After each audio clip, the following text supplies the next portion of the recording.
I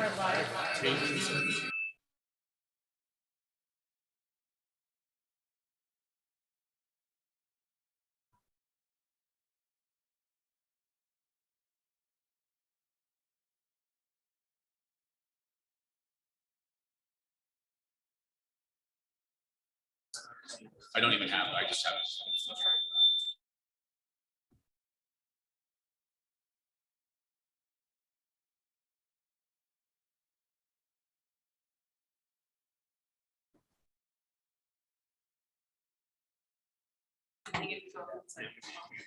No.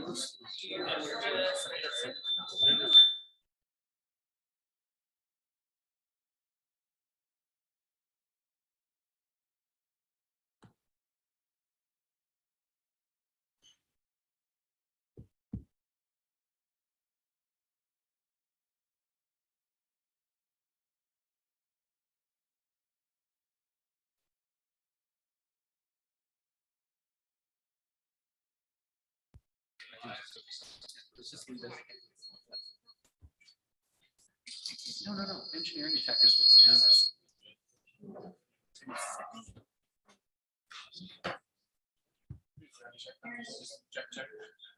Check. Test. Check.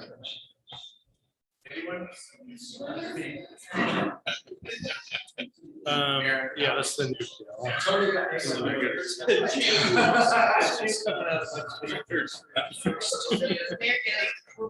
All right, we're good.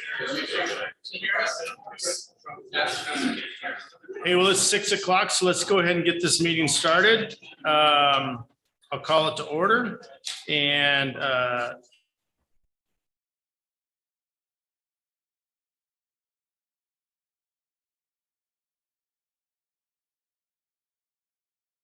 pledge allegiance to the flag of the United States of America and to the republic for which it stands, one nation. thank you. Indivisible. If you do wish to do a public comment tonight and you're in person, please fill out a green sheet in the back and get it to City Clerk Chillen. This is June 7th and it is 6 o'clock in the evening.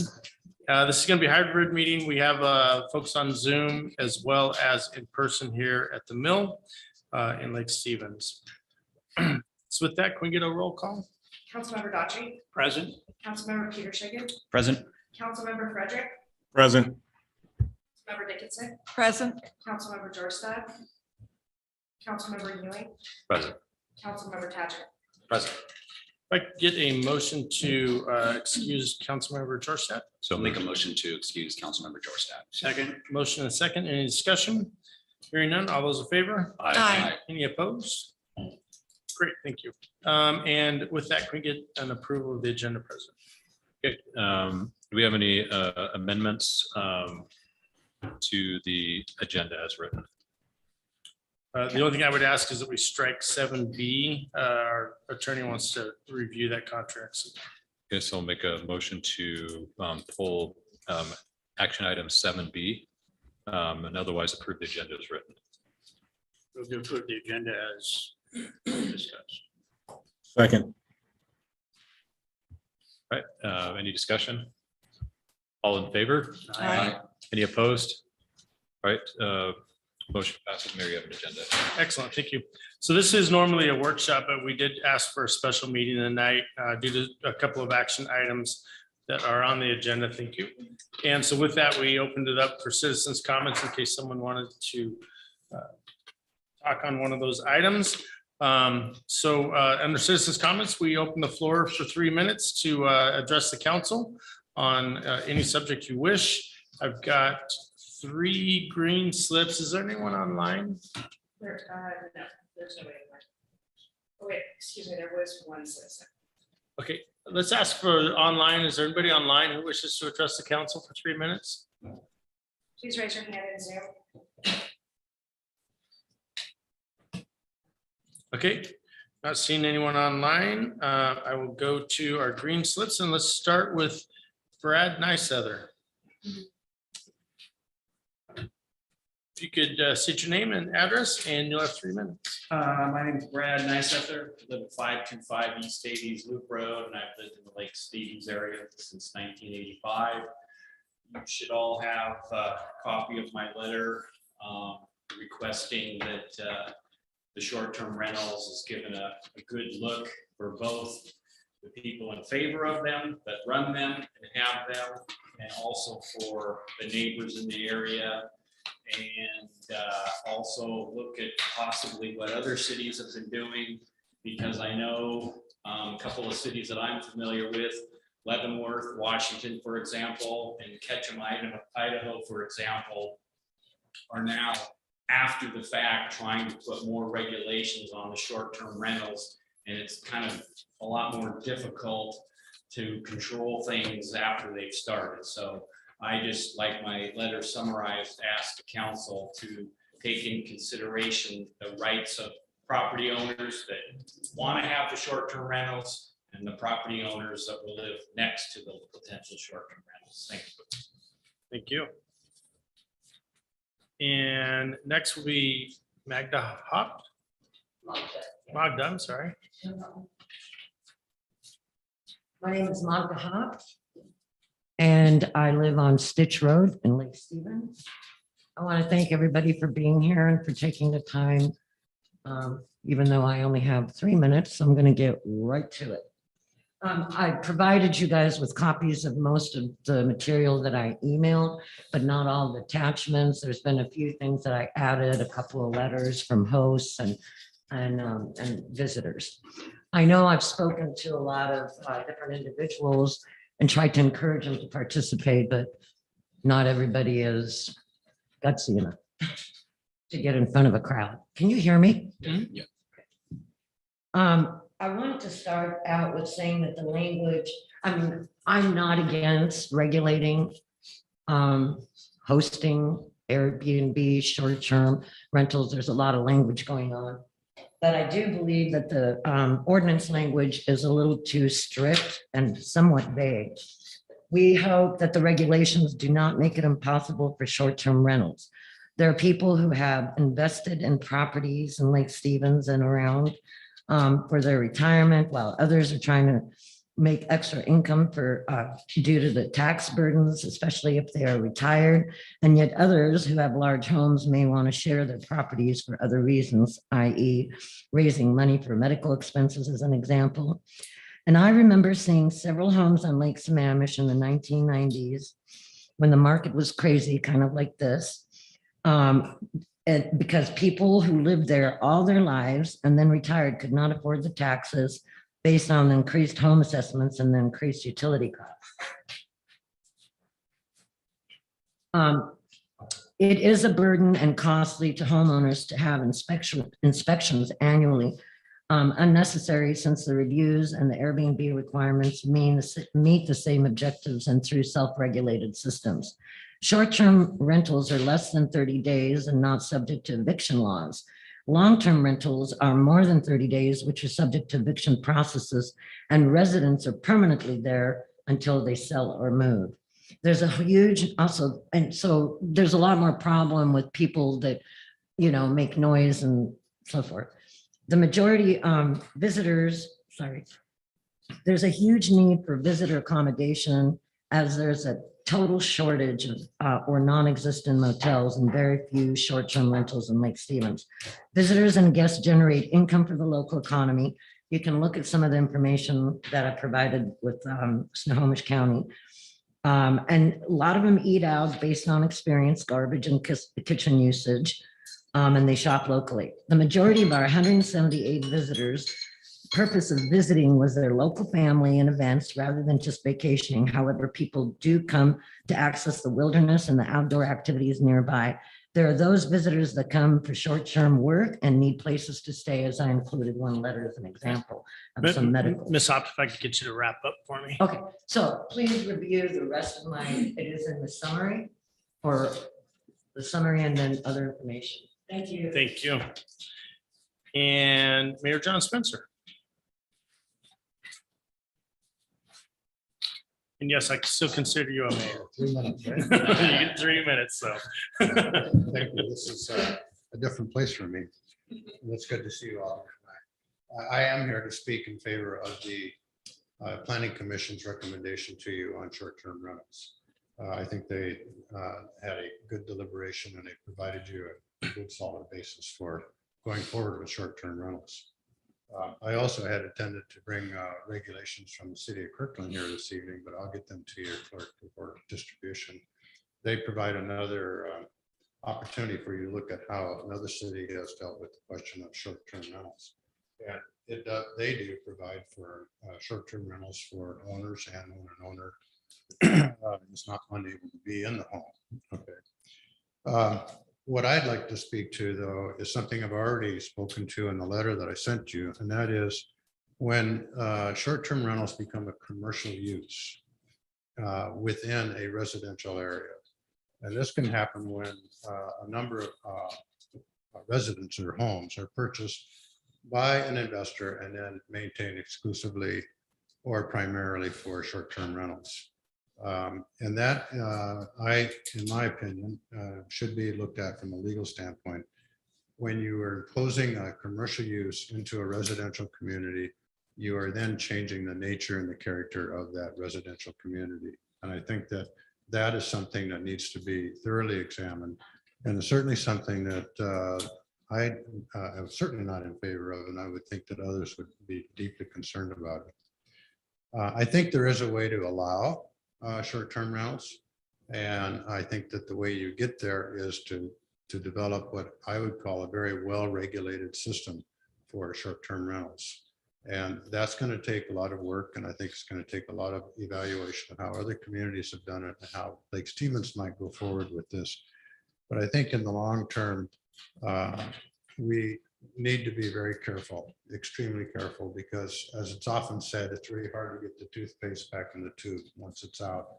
And I think that once you allow long-term or short-term rentals in a commercial sense in residential zones, it's difficult to turn that back. Lastly, I'd like to ask you to look hard at the idea of if you do have short-term rentals, particularly the ones that are like the VRBOs. I owned a unit, it's a VRBO, not in the state of Washington. And if you go that direction, I think you're setting up direct competition for the eventual hotels or motels that might come into this community. And I think you need to think about that before you move forward, because you may be shooting yourself in the foot trying to get a hotel out here that would support all of our community. Thank you. That was perfect time. You had 5 seconds on the table.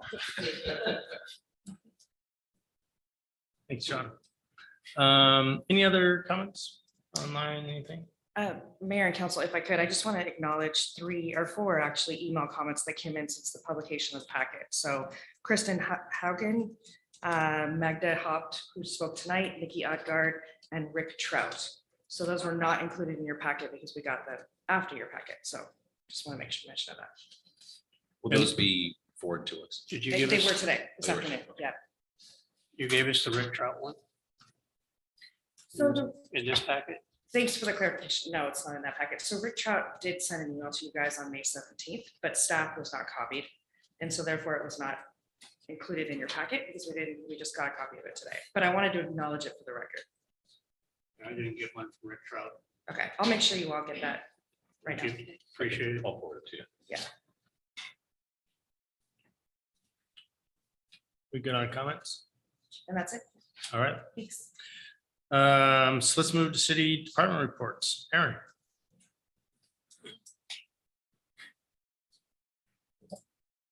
Okay. Good evening. I'm going to share my screen here.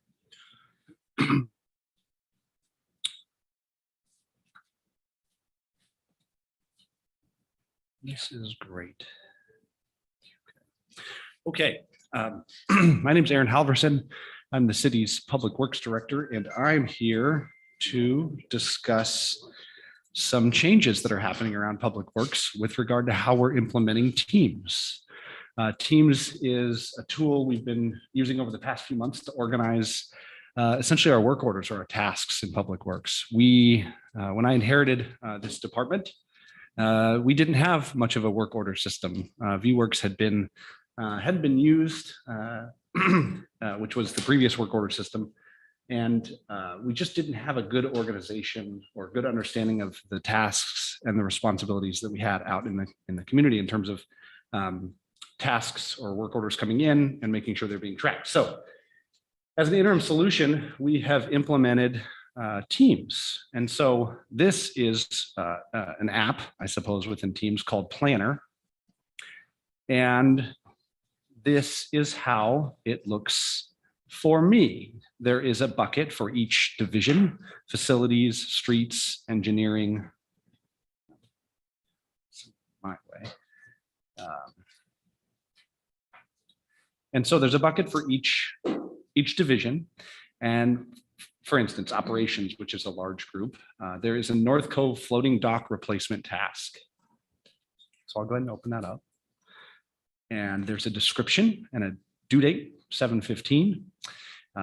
Project permits have been issued. There's some information that's useful. There's a checklist, so assignments can be tracked. Each one of these is assigned. You see these little circles to individual staff members so that they know it's on their work plan. And then we can attach permits in each one of the tasks or relevant documents.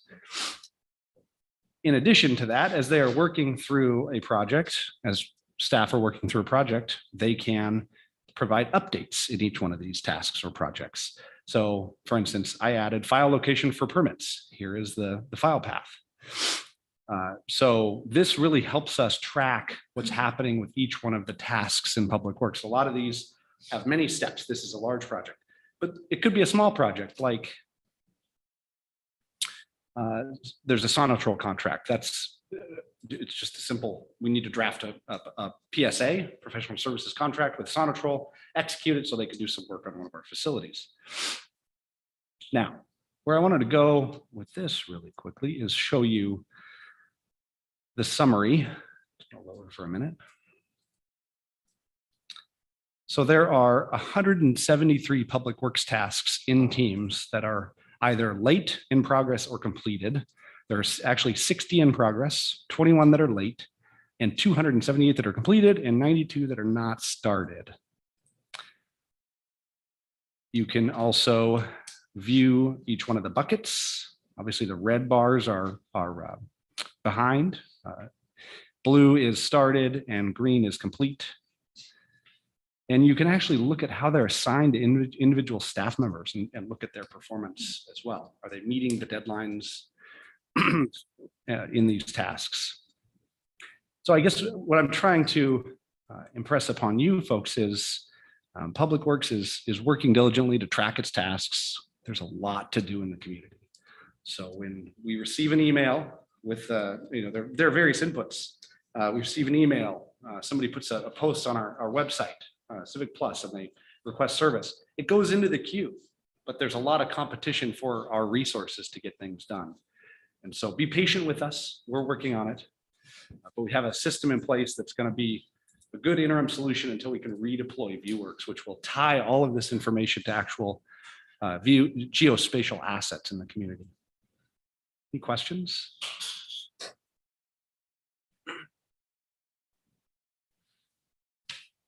Great. Aaron, Thank who has access to this information? Who in the city team has access to that information? So anybody who is invited to the team, actually, anybody who's in the city network and invited to the team. So anybody in Public Works can create a task. Gene can create a task. The mayor can create a task. The chief can create a task. That was probably a mistake. But essentially anybody in the team can create a task, a work order. But as far as monitoring, like if like who has access to track, like just see what's going on. Let's say there's a pothole that needs filling, or there's overgrown grass somewhere, or whatever, a sign that's down. Who has access to see the progress of that and where it is in the queue? Well, I certainly do. The mayor and Gene do. Whether or not they do that, I don't know. So all internally, we can set it up internally. There's no there's no citizen facing portal that they could see this or track their complaint right now. That's what we'll get when we get to ViewWorks portion. But with this is an internal work order process that we've had to develop with Aaron coming on board. So we get questions from citizens about a status of something that they've filed. So would we direct them to Public Works and for them to provide that? Yep. Okay. Exactly. And all the employees of Public Works have access via their phone, is my understanding. So when they're out on a job site, they've got a note to put in about pothole. They'll take a before and after picture. It goes in there, so it's logged. We've got a database, and then their time is connected to this, so we know who's out there, who's assigned to it, and everything. Yeah, the nice thing about this is our folks right on the street with their phone can knock out a task, hit the little circles in there saying it's done, take a picture, just like that right there, and move on to the next task, and it's automatically updated through the system. Yeah, Right. I just want to say, I think that would inspire people to work harder. They'd say, heck, I want to get that done. I want to get that into the green end and make it happen. Yeah. I really like that it's a visual like that. That really resonates for me. I can see that being very helpful.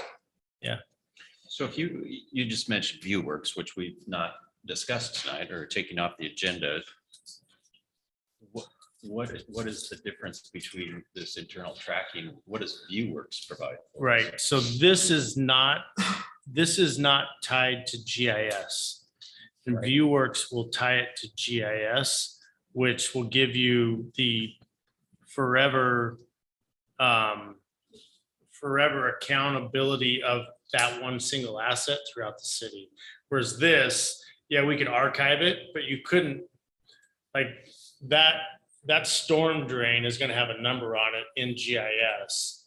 And it's just a better database on our GIS platform, Esri platform, to keep track of our assets and asset management.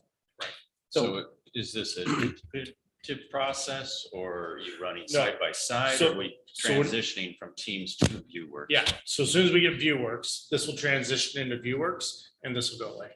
This will let us know when this last asset was fixed or repaired and how often, so that we can start to go, this one's just a problem. We got a bigger fix on our hands. Yeah. But you can keep saying, hey, we fixed it, we keep fixing it.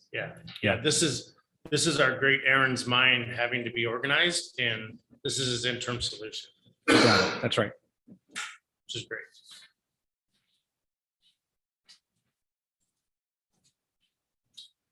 Thanks, Aaron. Yep. Move on to Barb. Thank you, council. I would like to say that the finance department is also using Teams, not quite as extensively as Aaron has set up already. Matthew and I did utilize a team, a lockdown team for creating our financial statements. And so we had used that as tasks and tasks. With that being said, we did submit our financial statements by their due date, which was May 30th. So that one is done and off our plate, and moving on to the things.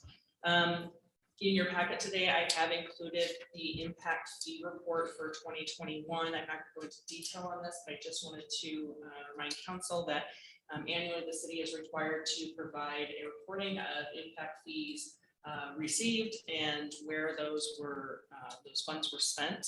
So this report is a response to that requirement. It does include a table of impact fee revenues by year and by type, and then a breakdown of how we have used those funds during 2021. We will use some of this data when we do the presentation a little later on the project. So it is included in your packet. If you have any questions, just let me know. Any questions for Barb? All right, thanks, Barb. And Russ, you have the next two items. Thank you, Mayor. Thank you, council. Again, Russ Wright, Community Development Director for the city. So I have two reports for you tonight. The first is related to the industrial center and the market and infrastructure analysis that you budgeted. Just letting council know that we moved forward with a selection of a multidisciplinary team that has environmental specialists, engineers, and traffic folks, as well as a market firm. So they will proceed with that project once an award is finalized. through the contracting, and we'll bring you regular updates on the status of that project. And then second, I also wanted to report out that we had met with council about how to spend some of the pandemic recovery funds, specifically doing a pilot program for some youth recreational activities in North Cove Park. We've made the purchases of that equipment, and we expect to be able to install that equipment in 8 to 12 weeks. So those are my reports tonight. Any questions for us? I do. Russ, on that equipment that we're putting in, I understand the skate park stuff, but what on the cement cable tennis? Do they have to bring their own paddles and balls, or do we have some way we're going to be providing that? And on the cornhole, are we going to be able to provide the bags, or what are we doing with that part of it? Some of the initial feedback we got is that people will bring their own equipment if they have access to the amenity. So that's sort of our approach right now, that we will just expect people to bring their own paddles and balls. If we see them not utilized, then we can go back and take a look at that and supply those. Okay, thanks. They have those concrete paddles to go on. Flintstones all the way. I think I'm not gonna be able to play. I just don't have the upper body strength. Yeah, the concrete ball. Yes. All right. Any other questions for us? All right, thanks, Russ. Appreciate your work. Let's go to action item A, 7A, wireless microphone systems for the mill. Troy. Hi, good evening, council. I was tasked to bring this together. It's kind of a joint effort by some other staff members. As you know, with the new OPMA regulations, there's a requirement to get all of our boards, commissions, and council meetings in person and hosted. And what we're seeing, we've been kind of monitoring and measuring our time to set this room up with these microphones and make sure that we don't have any trip hazards, and then the tear down of the stuff, and the room's getting rearranged. So what we did is we kind of tracked that out, and we were estimating that we were seeing about an average about 45 minutes of kind of set up and tear down of the environment here. So we put into this report, kind of like what the time is when we have multiple people trying to set this room up for these meetings. And so it kind of breaks down some of the costings on here. So what we're asking is to move towards a wireless microphone system here. And this is currently not something that was in our budget. So this is why we're kind of bringing it to you guys to approve this right now. And we'll have to go in and submit at a later date for a budget amendment to get this covered. But that's what we're trying to ask for right now, is approval to be able to purchase the system and help improve our setup and tear down kind of the mill. Guys have any questions? I do. I see it. The contract says there's a 1 year, parts and labor. What is the life expectancy of the equipment, and what kind of maintenance contract? Is that something that the city can maintain, or is that something that the vendor will maintain? It is something that the city will be maintaining. Most hardware manufacturers kind of give you a 1 year warranty on the equipment itself. There is something that the Dimensional is the one who kind of has taken over, like engineering the solution, building out the new panels and the equipment here, and they're a phenomenal company to work with. And it is something that I'm looking at some point in my budget to put in a support contract with them, so that when things do happen here, that they can take care of these issues with us. It's a very complex system, but they'll support this as well. But again, most hardware vendors are only going to give you about a year on the equipment itself. So how long do we expect this equipment to? I would suspect that this equipment, we should at least last 10 years, if not more. Apart from having some like some one-off, faulty, microphones or something like that. So depends on how well people treat it too. Like, I'm obviously, if someone's like throwing things around, it's gonna. We're not gonna do that. Be nice with. Okay. Troy, this would be for the whole mill, or No, just it's for this? It's for setting up this. Yeah, So okay. the system is basically 10 microphones because this is the cheaper the solution. We kind of went with this one because of supply chain issues. The system that can actually handle up to 16 wireless mics is back ordered until next 2 years. So this one is something that they actually found that they think was something they can get. They talked to their manufacturers, and they think they can get this sooner. But it's 10 microphones, and so each location will have one in the center, but they'll be able to pick up the room or at least they suggest, they think it's gonna help pick up the room just fine. So that's really what we have. And it comes with a spare battery for each microphone. So there'll be like 2 batteries per microphone so that, you know, we won't have like, oh, someone's out, just swap it out real quick. So. Not that I can imagine we need more than that. Is it, can you add to this system? This system will be fixed at that capacity. So this is the maximum this one can support is 10. Gotcha. So we'll be kind of down to that. So. Troy, are you requesting the Crestron programming? For No, the this trigger is camera? for which one?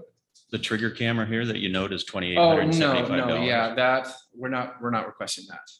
That, to do that, that's something that at some point, if we do get a new council chambers eventually, we'll probably have a multi-camera system with a video split splicer. And one of the cameras will be, these things can do that, where they'll pick up, you know, who's talking and have that zoomed in with an overview of the room. That's available. It can happen. We just only have one camera right now, so.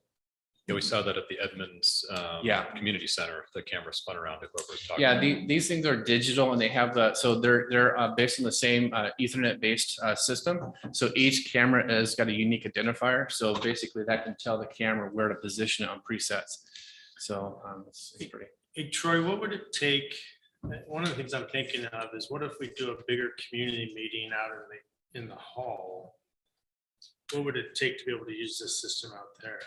It's still running on a frequency band, like probably around the 700 megahertz. So just like our current one that's inside the cabin right now for our wireless ones, that has full coverage of this entire facility. So I would imagine that the wireless system, even though that it's basically 3 AP panels that handle, you know, 4, each AP panel handles 4 microphones. So there's 2 of them that handles 8, and then there's one that handles 4.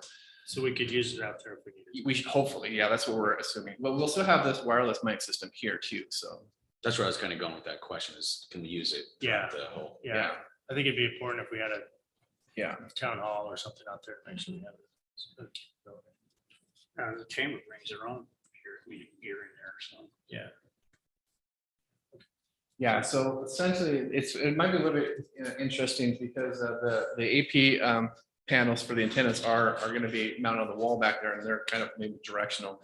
Where if you the current system is an omnidirectional antenna, which is in the rack, and so that creates a really big field. But we've tested these wireless microphones everywhere, and it has full coverage. So hopefully, since it's a 700 frequency band, it should get pretty good coverage. So okay, we'll have to test it out. Need a motion? Yeah, I was gonna do that. You want to do it? Go ahead. I would move to authorize the purchase of a wireless microphone system for the mill. Second. You have a motion and a second. The motion is to purchase the wireless microphone system for the mill. Is there any discussion on the motion? Hearing no discussion, all those in favor? Aye. Any opposed? Okay, action item 7A passes. Thank you.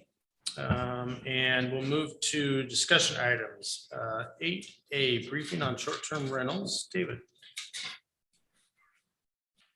Right, thank you, Mayor. I'm actually going to have Jill provide a presentation tonight. We just wanted to come back before you. We had a work session with the council back on May 3rd. Got a lot of good feedback. We had presented the Planning Commission's recommendation on proposed amendments to our existing tourist home regulations, which are now more commonly known as short-term rentals. So we wanted to come back tonight, introduce some additional research and findings that we had done, address some specific questions that have been raised by council, and then we're happy to answer any questions following Jill's presentation. So with that, I'm going to turn it over to Jill. Okay, thank you. So good evening, everyone. My name is Jill Needham, and I've been working alongside Planning Manager Levitan on this short-term rental code amendment. Can you guys hear me? No. No. Is this, okay. So this code amendment aims to update a section of code that has been virtually unchanged since 1998, so almost 25 years.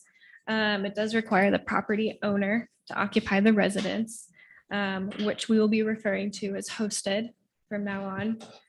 It also limits the stay to 10 consecutive days or 30 days within a calendar year.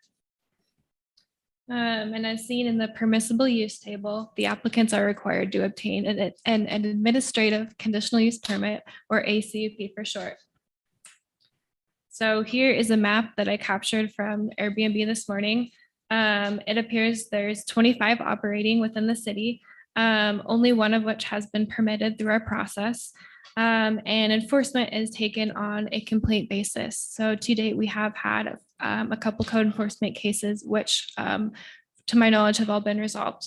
Hey, Joe, can you hold on a second? Can you kill the app balloon there? Because I think that there was some others that was covering. Yeah, that's not on my If you go screen. back to that map, I think you'll see that there's some others out in Westlake Stevens. There you go. Yeah, there's a couple out there in Westlake Stevens as well. Oh, where'd the map go?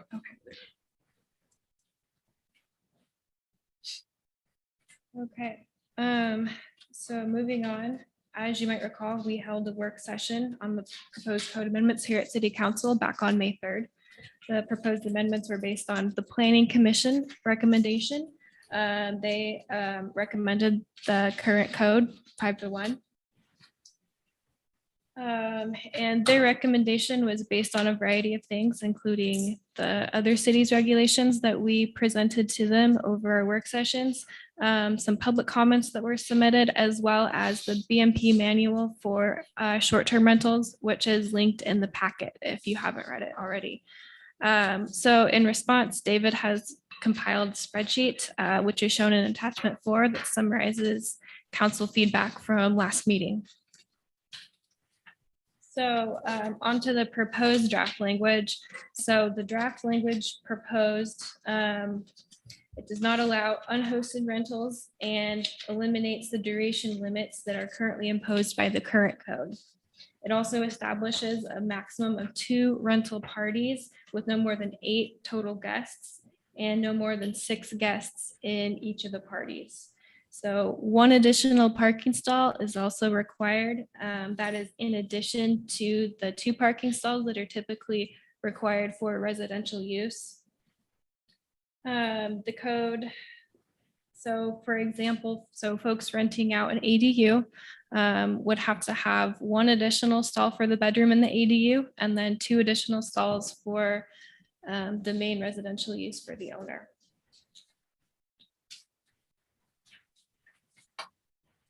So furthermore, the ACUP requirement has been eliminated. Instead, we are proposing to regulate these uses with a business license and a combination of a type 1 land use application. And the applicant would be required to provide their own written notice to all neighbors within 300 feet of the site. As well, they would need to provide proof of liability insurance and remit their state lodging taxes to the State Department of Revenue. So based on the council feedback that we heard on the May 3rd meeting, we sent out a letter to all the current operators that are listed on Airbnb and Vrbo, which are the 2 most popular platforms. Since these platforms don't provide an address until the time of the booking, I did my best to locate the parcels using county assessor data. So there were only a few that I wasn't able to find. So all in all, there were 22 letters that were sent out. It is my understanding that 5 were returned to sender. So all the comments that we have received since June 1st, which is when the packet was created, have been included in the packet. It is my understanding that all the others have been sent to council. So before we move on to the question portion of this presentation, are there any questions from council? Yes, Joe, you just mentioned there was a number of comments that were submitted. Are those in the packet that we've received? Because I know of a couple of letters that I received that aren't in this packet. So the ones that we have received up until June 1st should be included in the packet. Any that we have received after that should have been sent to you from David. I have found that I've gotten several that I actually told them they need to send it in to the clerk so they could be put in the record. They were sending them just to me. I don't know if they sent them to you or not. But I tried to tell everybody that did that with me is to get it to the clerk, so get put in the record. Because if it comes to just us, it's not in the record unless you have a public record request.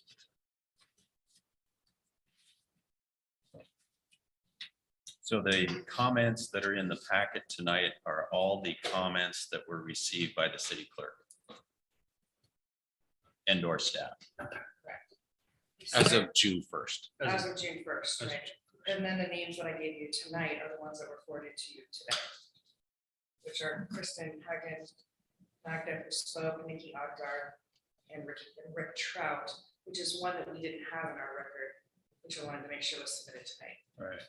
So the comments from Ms. Hop, is that this packet that you're referring to? That's the handout from her tonight, which I think has additional. It's the same as attachments, email. right? It's part of what you got emailed today, but it's the full package. Okay.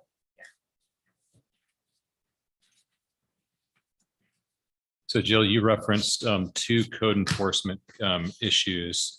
So at our May 3rd meeting, we requested information regarding the number of law enforcement contacts that resulted from these activities. I'm wondering what data the city, because I didn't see it in the packet, what data there is that would help us as a council understand the magnitude of the code enforcement, law enforcement responses for these Airbnbs, short-term rentals. So yeah, I'm happy to answer that one. So on the code enforcement, we would have specific data. I think Jill had mentioned that there had been two that had subsequently been resolved. In general, when you have somebody that's seeking immediate assistance, say if there's somebody super loud until 2 in the morning, they're not going to be calling code enforcement. They are going to be calling the police. I did reach out to the chief about, potential ways to search for that data to kind of gather and kind of ascertain the general scope of the number of calls. The way it was explained to me, and Chief Aziza may be able to better discuss it, is that we really need to have a specific address to be searching for individual items. As far as individual calls that came in, they're tied to the property. It's kind of difficult to search for a subject matter, but we're happy to do some additional research on that. But that was the initial feedback from the police department. Chief, could we take the 22 addresses that Jill came up with and do a 2-year, 3-year history search on any of those and look for a nuisance call? As long as they send it to the records unit, they can do that, but just need to have it through with the address. Yeah, let's do that by those addresses. We don't take any comments from the audience right now. They're only searching Airbnbs. There are a number of other agencies that are renting. They mentioned VRBO also. And there are probably 5 or 6 more. Okay. Is this open to the public? Okay, we're not taking comments from the we're not taking comments from the audience. Appreciate it. Yeah, I gotta keep order in my meeting, right? Thank you. I appreciate the understanding. So why don't we do that? Let's take the addresses that we do know of and let's run a 3-4 year history on them and look for nuisance calls or any sort of similar calls that would come from a Airbnb. Would that help you out with that? Yeah, I guess as a council, if that's helpful. I mean, I found it helpful. That would be helpful because we've gotten mixed feedback from people, some people saying there's a lot of activity, almost daily police activity.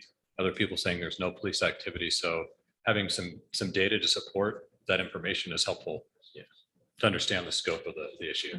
So moving forward, it would be, when we get into how we're going to accomplish this, whichever way that goes, if we had licensed VRBOs, whatever you want to call them, licensed short-term rentals, then the chief or code enforcement would be able to attack, would be able to know that there was a call to that licensed area. Because we could, we would have that on record. Right, because they'd be licensed. It'd be much better than having to go through records for 3 years to try to figure out what addresses. That. So going forward, licensing these, I think it's very important. VRBOs is very, very important. And Chief Bezzo, I'm sorry to give you homework, But I would like to know, if it's possible, how much it is costing the people Lake Stevens to do that intervention. Am I making sense? So the intervention the police have had to make, is that expensive? Is it something that's, it's about money sometimes. What intervention you talking about? I'm talking about what we're talking about now. You're going to come up The with. process of paperwork. Exactly, all that. If that would be I don't want to give you an extra burden, but if that's something that could be part of that, I would appreciate it. Sometimes I like to know. Mary, the do you also bottom line. mean by like time a police officer might have been at? the call? Exactly, Okay. exactly. If that's too hard, it's okay. Appreciate your help.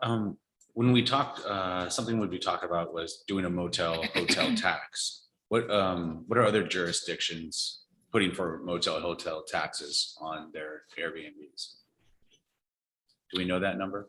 Yeah, I don't know the total number. I have a couple of examples and we can provide more on that, but not a whole lot of cities have adopted local lodging taxes. You're required, unless they're more kind of tourist destinations, you are required to form a lodging tax advisory committee. And I believe, according to Barb, that was something that the city had explored about a decade ago. And had difficulties forming that committee and then getting representation. You basically need representation from the industry. And then that's who kind of advises the imposition of the tax and how that tax money is spent. So Barb may have a little bit more information about that. Yes, and one of the themes is the only thing you can use that on is to increase tourism. You can't use that to mitigate parking or police services. And it's for drawing in additional tourism from 50 miles out or more. So they give a lot of examples on MRSC. I sent some information to David as well, and we kind of went through some things. As I mentioned, about a decade ago, we looked at doing hotel motel tax when we had a bed and breakfast in the city, and we could not get volunteers from the industry. So the hotel moteliers, the Airbnb, VRBO people to actually come in and be part of the LTAC, and it is a requirement that they are. And so if you cannot get them as part of it, you cannot impose a tax. It's hard when we don't have a hotel or motel in Exactly. town. Who actually want to bring people into the city for tourism. So Barb, you're saying that if we impose a generalized hotel motel tax or lodging tax, we have to use it on tourism? Because I think anybody in here that travels, you get a receipt from a hotel, it's got 5 or 6 items on there that is taxable items that rent a car. I mean, gosh sakes, it would seem to me that there's some avenues, I guess, to mitigate what Mary is talking about, the impacts to the community, other than just providing for tourism type dollars. So Unfortunately, everything we have researched, tourism dollars and hotel motel tax is the same thing. There is no additional sales tax you can put on short-term rentals. There's no additional sales tax. It would be coming out of our normal sales tax dollars in that bucket that we already have in order to mitigate these issues. So a short-term rental is defined differently under the RCW than a hotel, even though the impacts could be the same? I don't know that they are. I think you can, we can't impose that tax. So right now the county is imposing a tax because the county had that voted in. And so they have an LTAC, they have a local tax advisory committee. We've actually taken advantage of some of those back when we had Ironman in town. We actually applied to the county for some of those tourism dollars, and we were able to use that for that event. But it is all bringing people into your community. It's not to mitigate that at all. So when someone stays at an Airbnb here, theoretically Airbnb is imposing the tax for Snohomish County, and those funds are going to Snohomish County. I'm not sure how Airbnb works or how VRBO works. Right. On that. So I'm not sure what the county is doing to ensure the imposition of these taxes, but on our local side, no, we don't have it. I guess I'd like to see some more research on that. I mean, you've stayed in hotels, you get a list of items, taxes. city tax, whatever tax. I mean, it's, I'd like some more information on that. And I think of all the information we've heard from council discussion and from the feedback from the community is that I think the one thing that almost everyone agrees on is that some type of lodging tax is appropriate. And so if we can get that dialed in, because whatever solution we come up with, lodging tax is very likely to be a part of that. And like Gary said, the last time I stayed, it was like a half a page, it was all the different types of taxes I had to pay for it. So I think there might be some more to the story than what we're currently understanding. Yeah, and I guess I would say it's, it's in preparation. We've talked about how many years of attracting a hotel to this community. Yes. So let's get it put in place. Then it's ready to go. I totally agree. So As Councilmember Tangent had said, it's difficult to actually get that imposed without a hotelier who's actually backing it, because you have to have, I believe it's 3 members of the lodging community to be part of that LTAC to decide how those dollars are spent. Well, we have 22 people that are in the lodging community, and we ought to be reaching out to them when they get their license and say, hey, we need an LTAC. And those 22, some of those 22 people should step up. I think once you reach out to the community, those people who are, I think they would all probably agree with the tax. I couldn't see them not, because it only benefits people coming to our community. So Definitely provide some more information through MRSC and Greg, our attorney. Appreciate it. Yeah, absolutely. Jill, did you have anything more you're gonna present or? I do. So in attachment 4, you'll see the spreadsheet. So I do have some slides prepared that do summarize that spreadsheet to kind of guide the discussion. I think that would really extend the evening, and I'm not sure we're gonna get an answer to a lot. I'm gonna make a proposal. You guys can do what you want to it because you're the council. We can go back and forth on this over the next several months and spend a lot of time on this. I would propose that the council puts together a 3-member committee to hash this all out and come back to the council with a product. Only if there's a time frame on it. Summer's here. We got the impacts right now. Yeah. We've been talking about this for a year. It needs to get done. Yeah. Your thoughts, President? Well, I will note that it's been 24 years since this has been addressed. And so now it's coming forward. And it looks like, as far as, I think it's good that I like that idea. And I wish Councilmember Jorstad were here to weigh in, because I know she has some good thoughts that she shared at our last meeting. So at the next meeting, if we can get, or however we coordinate that to get the 3 folks dialed in, I'm not sure how we did that. My proposal would be that if you have an interest on being on that committee, that you get a hold of the president and he rolls it down to 3. And that's up to you guys. Great. Do it right now. Well, without Councilmember Jorstad, I would not want to make any decisions without her input, because I know she had very good input, and if she would like to be a part of that, I wouldn't want to exclude her. So maybe get the interest present by, let's say Tuesday, by Friday. So today, if you could send out an email communication, Kelly, if that's okay, asking for those who have interest to be a part of that. So if I can, Mayor, I just, for those that are here, I've been following city things for about 15 years pretty closely. I've been really impressed with the input from the community, especially the written input. We've gotten very little testimony tonight, but I don't think I've seen this many thoughtful, well-researched, written piece of testimony, if ever. And so I just want to thank all those who are going to watch this later, and those that are here present for all the information that was included, both for and against, for just very passionate and well thought out and researched information. It's been very helpful for me And especially for those that included their contact information for follow-up information. So thank you, Mayor, for that suggestion. Okay, so we're gonna get an email out, form a committee of 3, and then you guys can set your agenda and move forward with bringing something back to the council. Thank you. I'd just like to say that I'd like to echo what Councilmember Peter Sagan said. This needs to happen quickly. It can't be something that's drawn out. It needs to be, let's set this up, do 2 weeks and get it done. Mary Jo?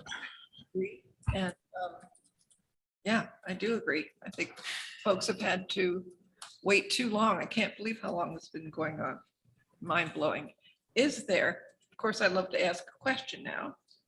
Is there any chance of us having a motel or hotel in Lake Stevens? I know we've talked about it. Is there one out there? Yeah, there's always those opportunities.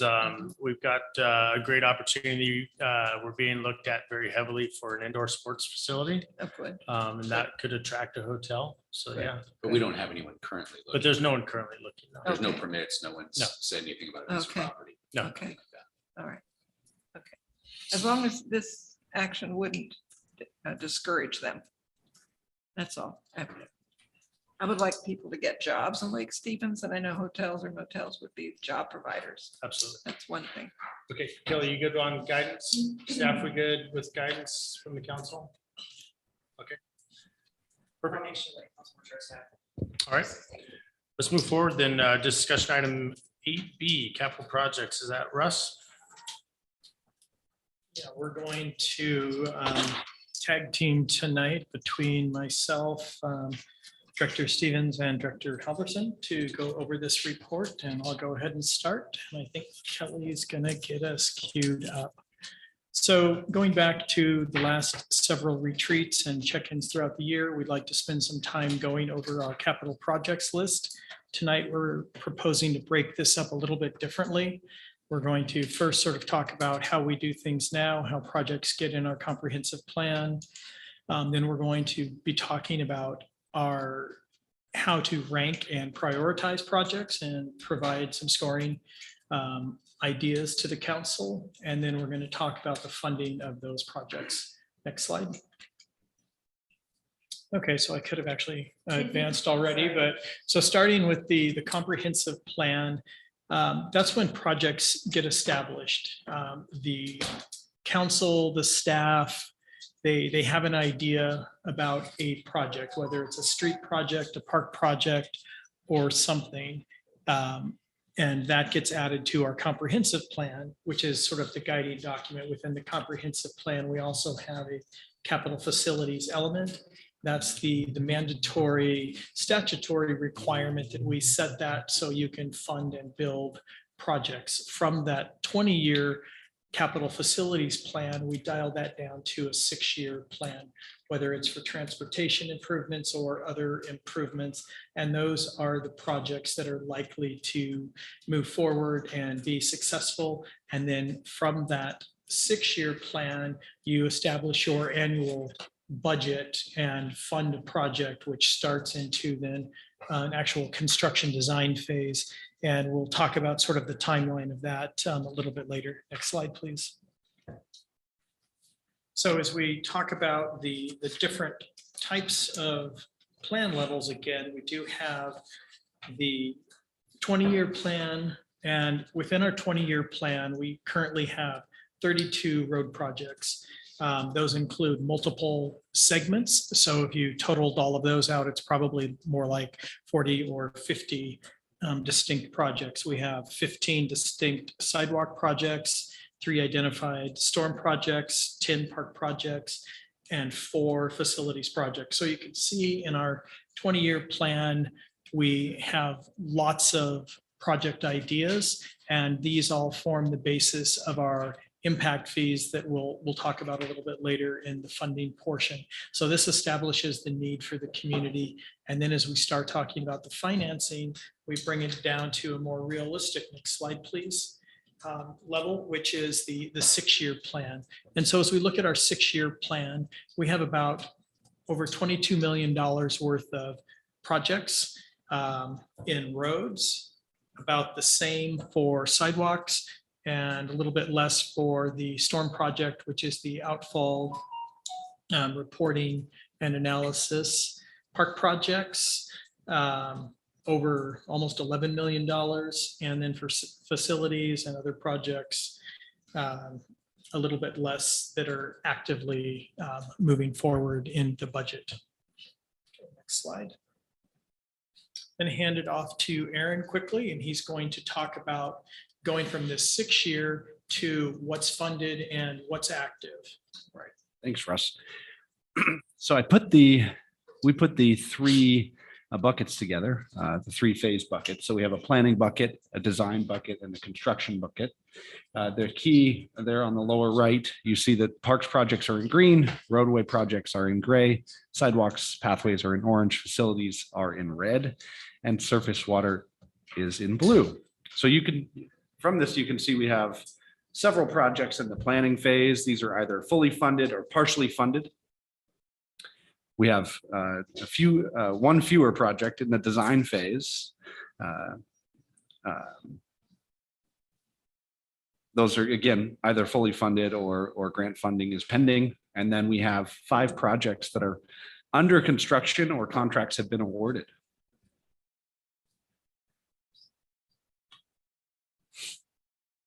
Go ahead and advance the slide, please. Okay.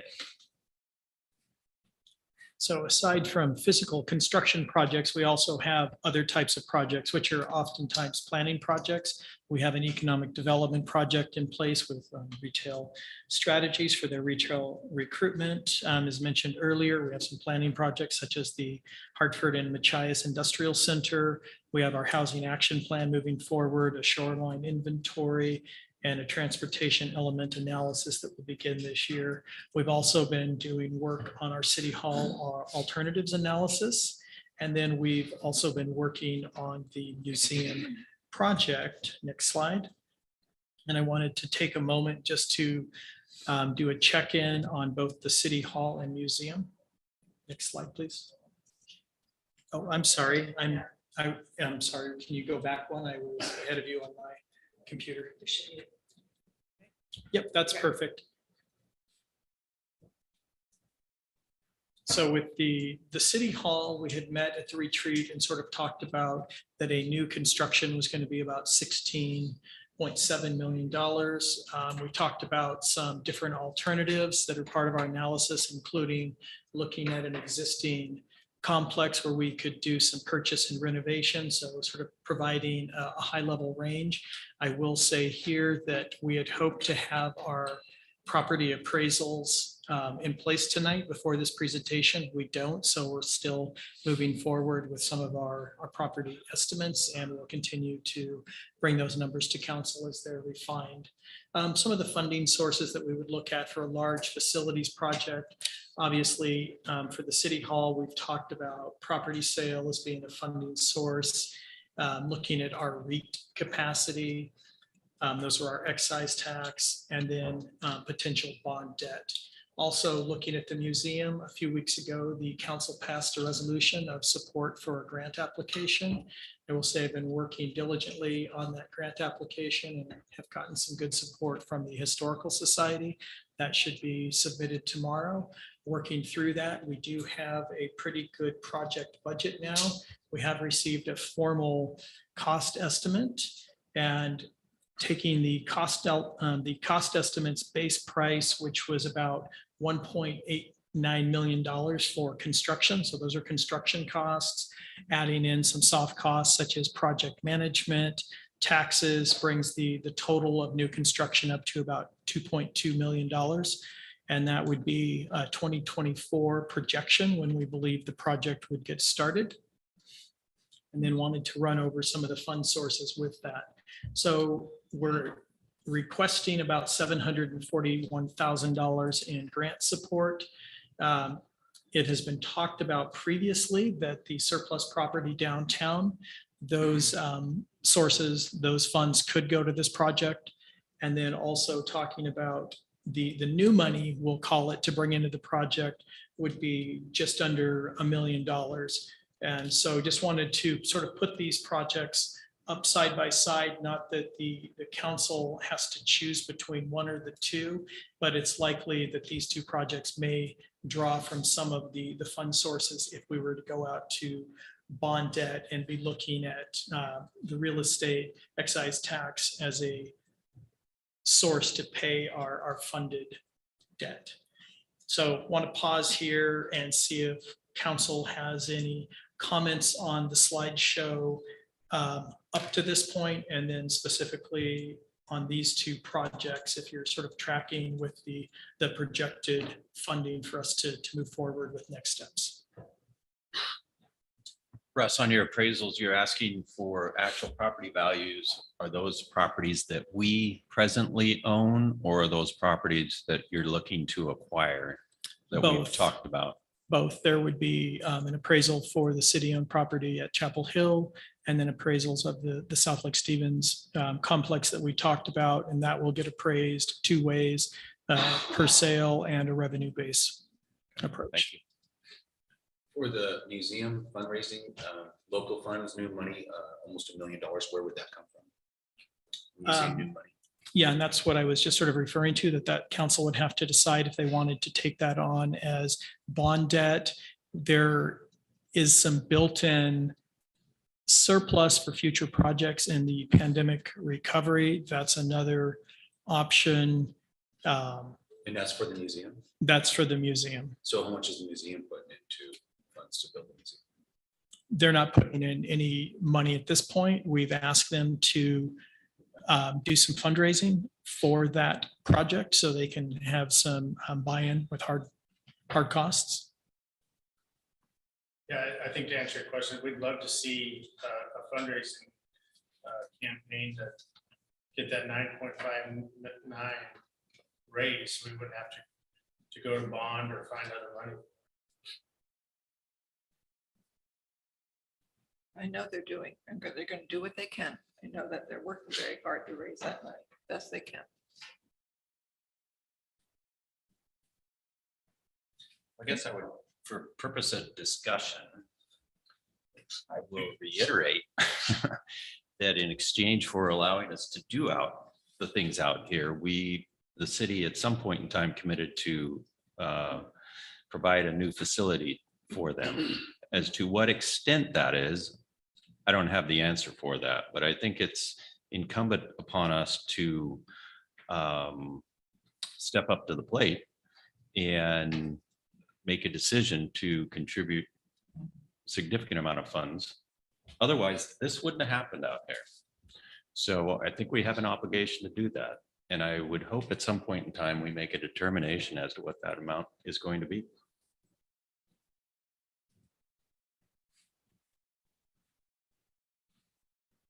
Any other questions about the slides to this point or on this particular slide? Otherwise, I'm going to talk about some refined methodology. Or excuse me, a project timeline, which would be the next slide. And Aaron's going to talk about that. When do you expect to have these appraisals back? Within the next 2 to 3 weeks is the. So at that point in time, are we going to have another discussion based on that information? Yeah, specific to that, the city hall project, absolutely. A Okay, dedicated great. discussion. Great. Okay, good. Thank you. Okay, so under ideal conditions, capital projects take about 2 years to complete from concept to closeout. And that's assuming the funding exists. We're applying for grants, which we often do. It can add 2 or more years to a project. And this is just a sample project timeline for Main Street. That's a project, it's in the queue. But you can see if you tie these tasks together, it's a 2-year project schedule. You spend a year designing, taking it from concept to a bid document, and you spend about a year constructing it. That's pretty standard. Okay, next slide. Next slide. Okay. Okay, so as I mentioned, one of the things that we wanted to do was talk about new scoring criteria and how we can prioritize projects and help council make their decisions by having some established criteria that we'll look at on every project.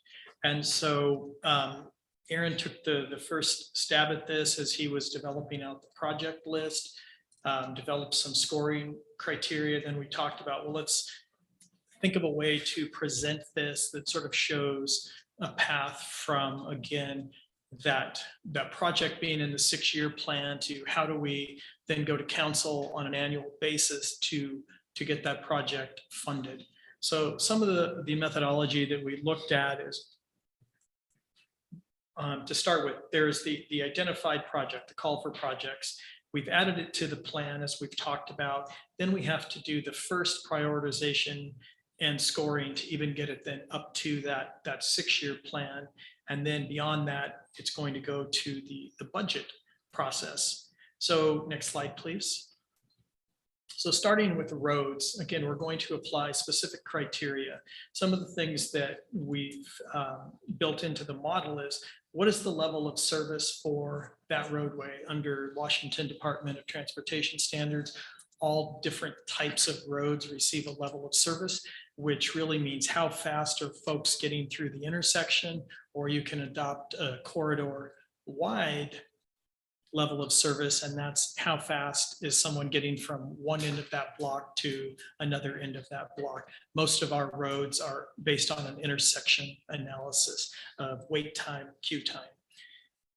So then looking at the safety factors, how many accidents have happened in a particular intersection, a particular roadway? Again, these are hard things that we can look at.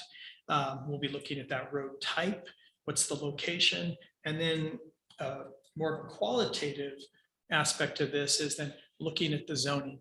Does this road connect to commercial areas?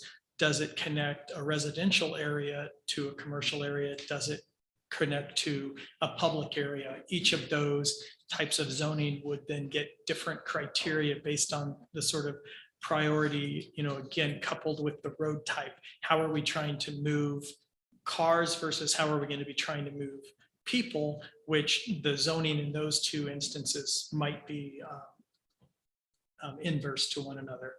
So then we're going to look at the overall cost of the project. We sort of did an example of that a little while ago.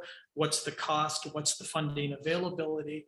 And so that's working with finance to look at all of our books, all of the funding sources available, our debt capacity, bond capacity, and then we sort of roll that forward, again, looking at grants, et cetera, and then do we have a viable project? One of the other factors, again, this is more of a qualitative, but there's also often this X factor on projects, whether it's synergy, say, with our downtown project, that really helped us get funding for Main Street. Getting the funding for Main Street helped us get on a list to get funding for the intersection. So that's this opportunity that you need to keep that sort of progress rolling. The same thing has happened with our South Lake Stevens project, all of the funding with downtown. You have success, so you keep riding the wave of that success. Or is it a project that, even though it might not have scored high, the council thinks it's a very important project, the mayor thinks it's an important project, so really wants us to take a hard look at that. And that can also play into how some of the decision making is made, or at least it will be a contributing score or a weight to that score.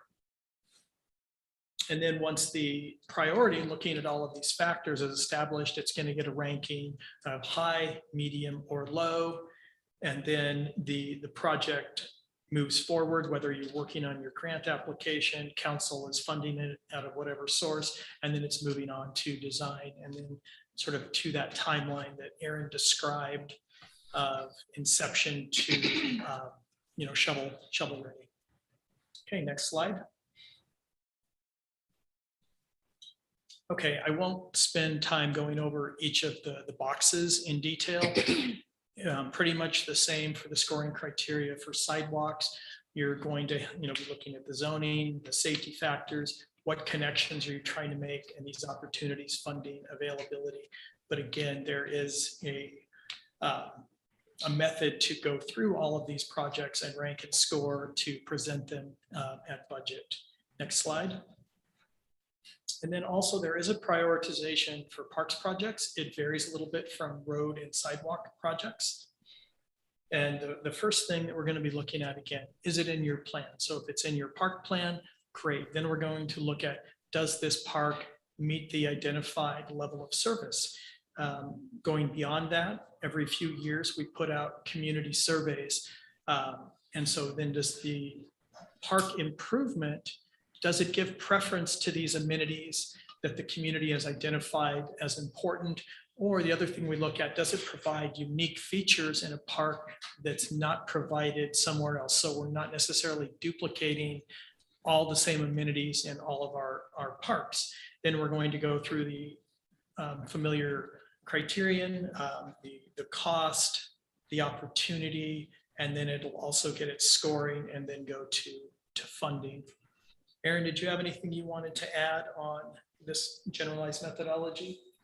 I don't. I have some information a few slides later.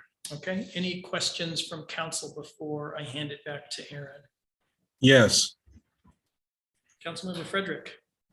a couple of quick questions. I kind of see these all represented essentially as flows, but I imagine in practice, they end up looking more like a matrix of various projects centered around these different topics, be it roads, be it parks, what have you. I guess one of the questions I have is, in assigning a prioritization for them, you say here high, medium, low, and I'm wondering, since you have a mix of both quantitative criteria, levels of service, which have their individual metrics, and you have qualitative items such as opportunity and synergy and community support.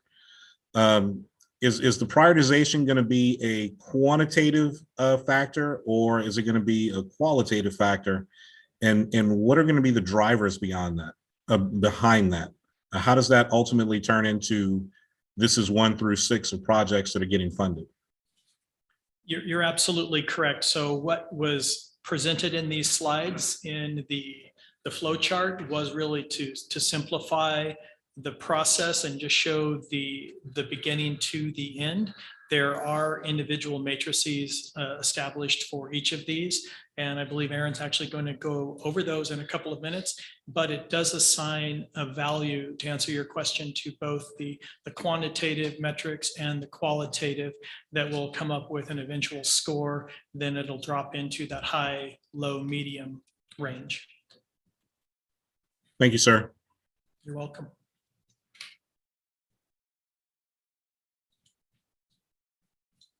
Okay, so it's my time. I'm gonna go through the matrix that Councilmember Frederick just mentioned. So this is where the rubber hits the road, so to speak. This is the evaluation criteria matrix. So we have 3 levels, pretty straightforward: high, medium, and low. This is evaluation criteria for roadways. So roadways that are in commercial areas, for instance, would be a high. Medium would be mixed use and multifamily, and low would be single family. Roadway types, they would be scored by roadway type. So the highest use roadway type in Lake Stevens for a road that is maintained by Lake Stevens is a minor arterial. But other elements that are really important, and it's data that's available, is collisions involving pedestrians, streets with highway interchanges. That's information that we can gather and should score based on. Accident data. Did we have a fatal accident on this roadway? Was there a vehicle on pedestrian accident? That would be a high score, perhaps. Or if there was a serious injury accident, maybe that's a medium. I won't go through all of them, but you can see that we are beginning to develop a framework for prioritizing capital projects based on metrics. Go ahead and advance the slide.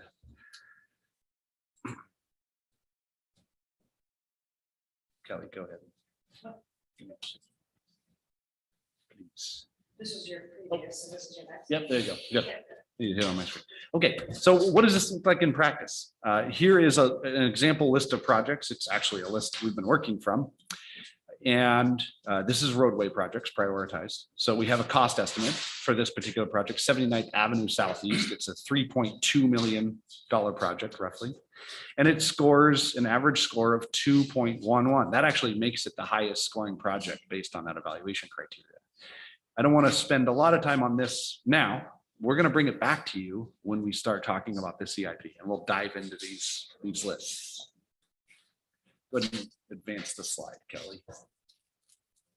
I don't want to belabor the point, but this is the sidewalk project criteria evaluation, and many of the things are the same.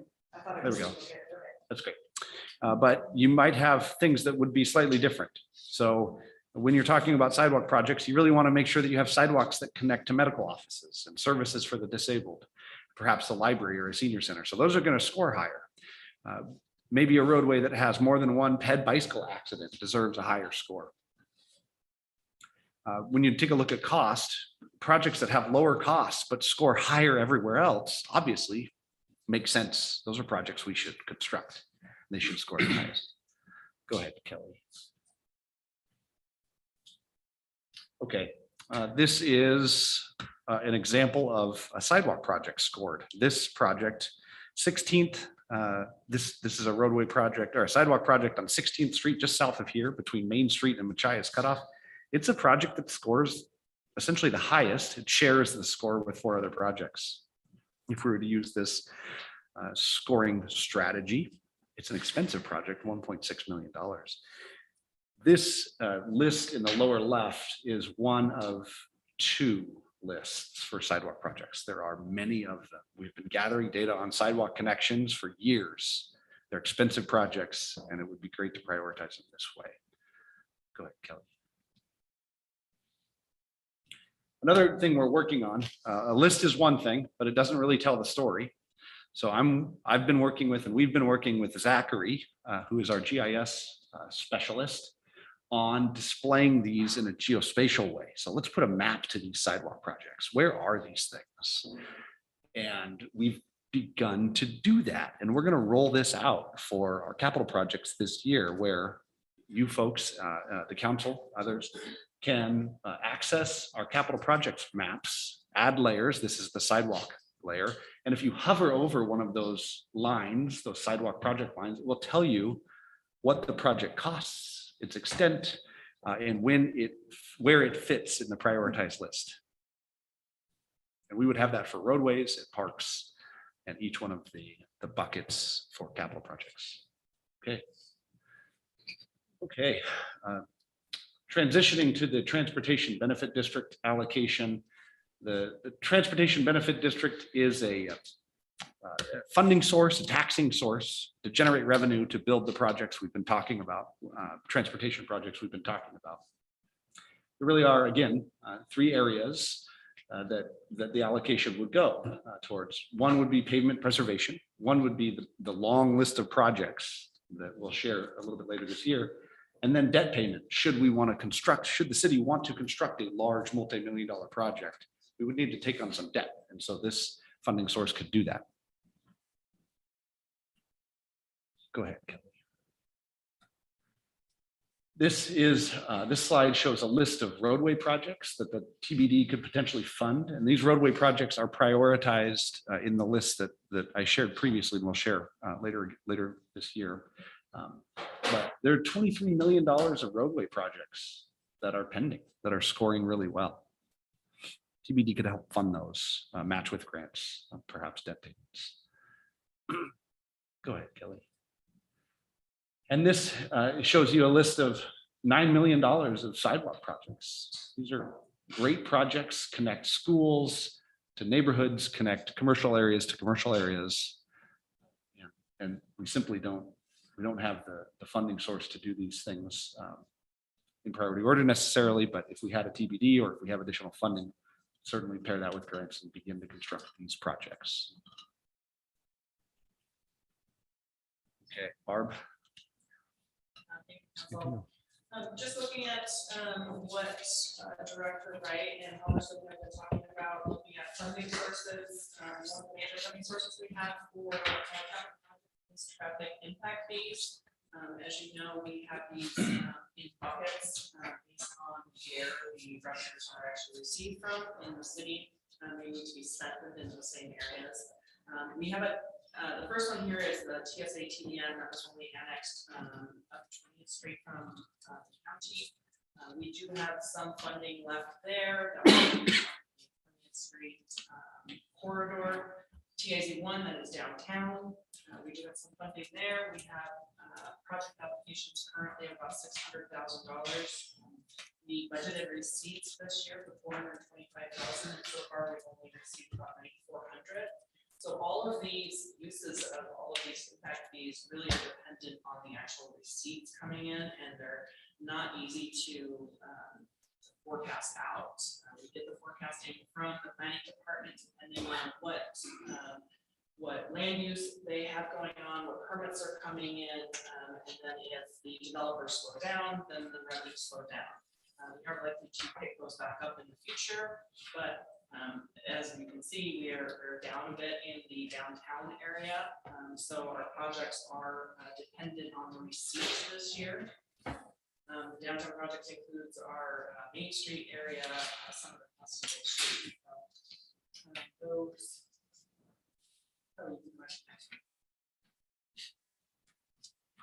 Looking at our TIZ 2, this is up near Frontier Village area, that's north side. We budgeted receipts there for $35,000.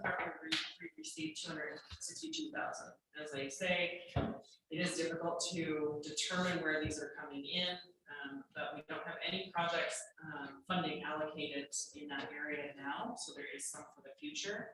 And then TIZ 3, that is our newer, most recently annexed south side of the lake. We budgeted receipts approximately $1 million this year. Current allocation is about 308, so we're slightly under, but we're pretty close to that. This is where the majority of our projects are occurring. Again, this is our 24th Street, 91st, that area there. We have available funding in that area. We do have some in lieu of payments that we receive. Those are for sort of specific projects. They come out of our code versus out of RCW. And so some of these might be for more sidewalk projects versus for road projects. We do have some funding in there. We actually received quite a bit in 2021 for a project. And so that will be determined by planning, by Director Halverson, where we can use these funds, where they can be utilized, and what's available, what projects are available for this funding use.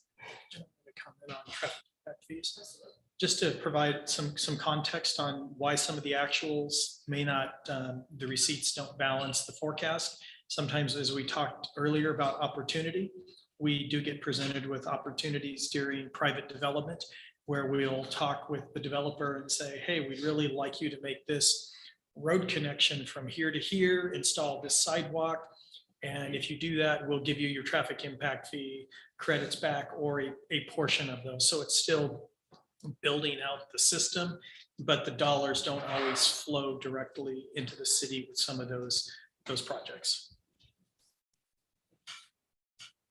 And then as we move into the Transportation Benefit District, as Director Halverson had mentioned, we will have some revenues available for that, for projects, for maintenance, and potential debt or payments. Should this be approved by the voters this year, 1/10 of the sales tax brings in approximately $775,000.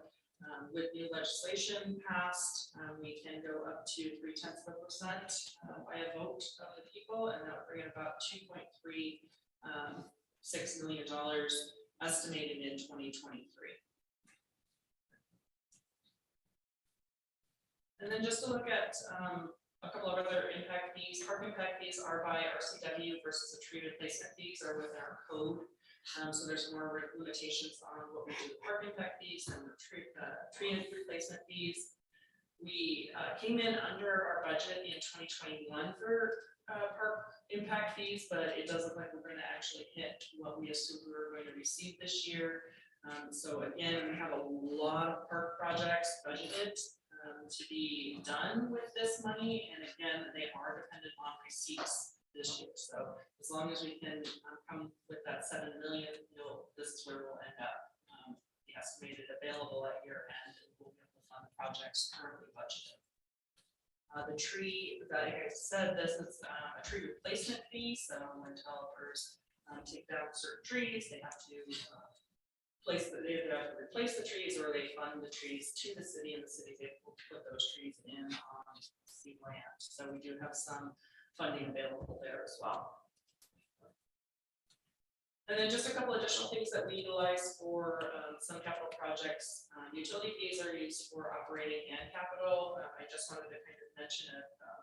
The stormwater, this one is actually helps to pay for the stormwater, surface water capital projects. And so our 2022 budgeted stormwater fees are just over $4 million. The capital allocation for 2022, that's the amount that we take out of the operating fund, put it into the capital fund for the budgeted and forecasted projects is about 1.7 million. We have just under $700,000 in capital projects budgeted in 2022 for stormwater. So we do have remaining surface water capital for our future ongoing projects. And then real estate excise tax, I've mentioned a number of times. Real estate excise tax 2 is more restrictive than 1. We do have funding available in those at this time. We did get much larger resources last year from both REIT 1 and REIT 2. We nearly doubled what we had expected to get based on the purchases and sales within our community.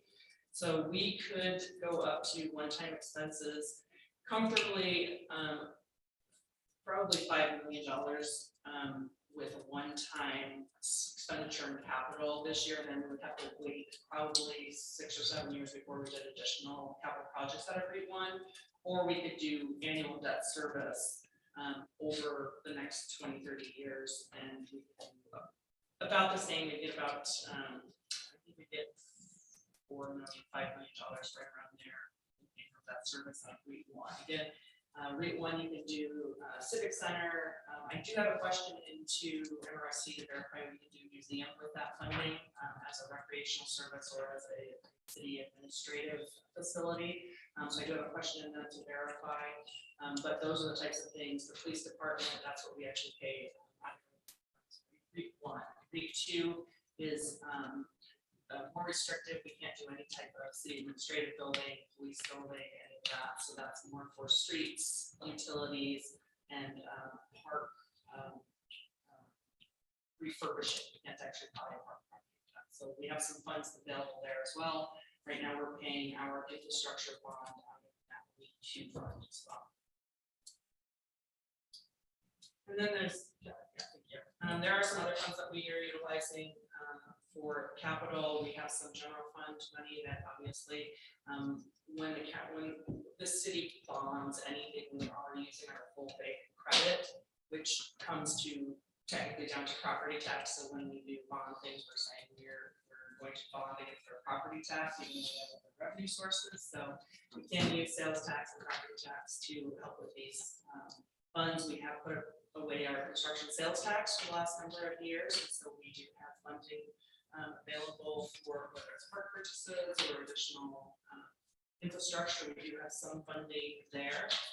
And then our one-time pandemic recovery funds, as you know, we are utilizing our ARPA funds for salaries and benefits, which will allow us to utilize the pandemic recovery funds for these other things that we're talking about. And then recently, we just received word that the Public Works Board is reissuing for being funded again by the state for Public Works Trust Fund loans. Public Works Trust Fund loans where they have a really low interest rate, and they're wonderful for public works infrastructure projects, for the planning and everything. They were unfunded about 5 or 6 years ago, and they've come back in the last couple of years. And so they are very competitive, but I'm going to do a webinar on those. I believe it's next week, kind of find out what their interest rates are and start applying for some of those versus bonds where it might be better rates. So those are our funding sources. Do you have any questions on funding sources? I do one on the Public Works Trust Fund. The sewer district has a bond there that's actually our loan. We actually have 4. We actually have 4. 4 public works trust fund loans. One will be paid off this year, so we're going to pay public works trust fund loans. So the question that I had was answered because we can have multiple public works trust fund loans. Okay, thank you. Yes, we actually had one in 2010. We got one for the Catherine Creek Bridge when that first tank started washing out. And it was a really small one. We ended up finding funding elsewhere, like within our pockets. And so we actually just went ahead and paid that off and then take the remaining. $10,000 instead of paying interest, we paid out of pocket. So, Barb, a couple of questions on that, piggyback on that. So what are the current interest rates? And it sounds like, as you just explained, that it's more like a line of credit instead of just a loan where you take it in lump sum and then just pay. Correct. You can do a couple of ways. You can actually take it as a lump sum upfront, or some of them you can actually take just distributions. You do set the distributions about, I'm going to take $1 million this year, I'm going to take $1 million next year, or whatever that is. And the rates when they used to be in were anywhere from 0.5% to 3%. And so if they're still anywhere near there, that's way better than right now anywhere else. So they're very competitive though, so we'll have to put in some work for them. What's the process? So we put an application today. What is the expected turnaround on that application's approval? I don't know. I will let you know after my webinar. We haven't done this in so long, but like I said, I think we have a webinar next, I think it's next Tuesday, actually. So if it is, I will report back to you. Because the rates are 3%, the CPI is 8+. It makes sense to capitalize on that to the extent we can. Yeah, that's one of the reasons that we don't generally, like the sewer district has never proposed paying off their public works trust fund loans early, because it's such a low percentage rate that it doesn't make sense. About 5 years ago, we went and got refinanced. We did. Yeah, we went from 1% to 0.5%. That's crazy. It's a good tool for success. It is. I'm excited that it's coming back. Okay, so we just wanted to talk a little bit about, this question has come up a few times. What all grant sources has the city tapped into? What are we receiving? What's pending? So we're going to walk through some of these grant funded projects that the city's working on. So obviously North Cove Phase 3 and Mills Spur is partially funded by a state capital grant over $2 million. We've received a Recreation Conservation Office grant for the North Cove Moorage. That's something that we had put on the back burner as we talked about our park mitigation fees, wanting to hold those for other projects, but RCO came back with some additional funding. So we're going to take advantage of that to put the moorage slips out on the pier. Sunset Park, we got a small grant from Snohomish County, about $5,000. We've used that for the some engineering and survey work out there. We're looking at another RCO grant for Eagle Ridge Park, over $400,000. And then as we go to streets and sidewalks, in the last legislative session, we received $3 million for the extension of the South Lake Stevens multi-use path. We've received $50,000 from the county, and that's for design. That'll take it out Machias towards the city limits. We received another $2.5 million transportation funds from the state for 16th Street that was mentioned earlier as a high-ranking project. We also have funding from the Puget Sound Regional Council to do the rebuild of Main Street. That project will start next year. And then we've received over $3 million for the projects from state funds near SR 9, 24th, 91st. And then as we go to more planning related efforts, we also have the Housing Action Plan with the Department of Commerce grant for $100,000. We have a shoreline inventory of $30,000, and they've released some other grant funds recently to get started on your 2024 comprehensive plan update. And then an ecology grant as well. Next slide. Okay, and then we have a few grants that are under review pending. Tomorrow, I will be presenting to the Recreation Conservation Board for grants for Frontier Heights Park to build the multi-use sports facility and some of the other amenities out there.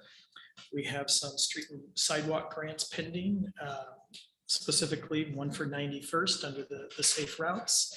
And then 20th in Maine, we've been put on a project list. So subject to federal funding, we'll get an award to do the intersection out here. And that project was forwarded by our entire federal delegation as their #1 project for Lake Stevens. So that's exciting and looks good for us. And then other grants, as I mentioned earlier, I will be submitting the grant for the museum tomorrow. The price has been updated since then. The grant fund will be more like $740,000 now with the revised cost estimates. And then I mentioned earlier that there also is potential between $150,000 and $200,000 of funding from the Department of Commerce for our update to our comprehensive plan. So a ton of information for you tonight, council. Hopefully you were able to sort of follow along with our methodology going through sort of how we do things, how we get there, what we're proposing for some ways to score and rank projects. And then again, tying this back into what are those funding sources. So I'm happy to entertain any questions, as are my peers. So I do have a question. So appreciate the thoughtful and detailed reports. So can we bond on the loan, the public works loan? Is that bondable, or is that just a separate? What I'm looking at is trying to maximize the return that we can get and get as much bang for our buck. So kind of like in the TBD, we're looking at saying, hey, if we can bond that, we can get more out of it. But if we can get a loan, maybe the loan rate is cheaper than the bond. And if we have the option of doing it in increments, then we don't have to pay interest on money on projects until we're actually ready to take those on. I would doubt it, but If it comes up in your confident, we come with the information. I mean, whatever we can do to limit the costs on that, I think are great. One of the things we need to be careful with on the public works trust fund is if you do it, you want to get the money up front. You don't want to do an annual thing, because most of the time the legislature they just take all that money. They pull it, they've done it before. They've done it several times. And so everybody that had a public works trust fund where they were out years, they had lost it. Constantia would be. So if we ever go for that, we want to bump some. yeah, we have to get with our debt specialists and our attorneys to verify tax implications of taking part in the front. Yeah. It's a great program, but the legislature sweeps the funds all the time. Any other questions for staff? Appreciate the work. I emailed you all this presentation, so you got it. Thank you. Thank you. Lots of good work on all that. I do need to apologize to Councilmember Frederick. I think you had a comment on the STR. Do you want to provide that comment? I'm sorry, I didn't see it. No, it's fine. And we're not voting tonight, so I can certainly follow up offline. I was just going to speak to the importance of having data to make this really important decision. You know, a lot of the information that was forwarded to us for consideration came in the form of fairly detailed literature reviews and in some cases outright research where data was certainly collected to justify those findings. And I think it's while those reports are absolutely critical to our conversation in consideration of the proposal in front of us, I think we need local data. What happens locally isn't always as simple as a smaller version of what we see in these larger regional or national studies. So that was really the important part of the comments I was going to make earlier. Okay. Again, I'm sorry I didn't recognize you. I Didn't see your hand up. I think the presentation was up during that time, so completely makes sense. Okay, so with that, let's move forward. We've got an executive session tonight. It's going to be a discussion of collective bargaining. There's no action to follow. And what we do in this is if you do not need to be in the room for the executive session, you can exit out the door and we will need 10 minutes. So Councilmember Frederick, there's a Teams link for you and for Greg. I saw the confidential link. I'll be hopping on that right now. Thank you.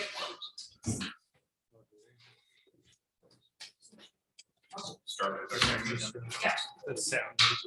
Yeah.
We're back on. Okay, we're back in. There's no decision, there's no vote off of the executive decision. Can I get a motion to adjourn? Yes. All those in favor? Aye. We're adjourned. Have a super day. Do great things in the community.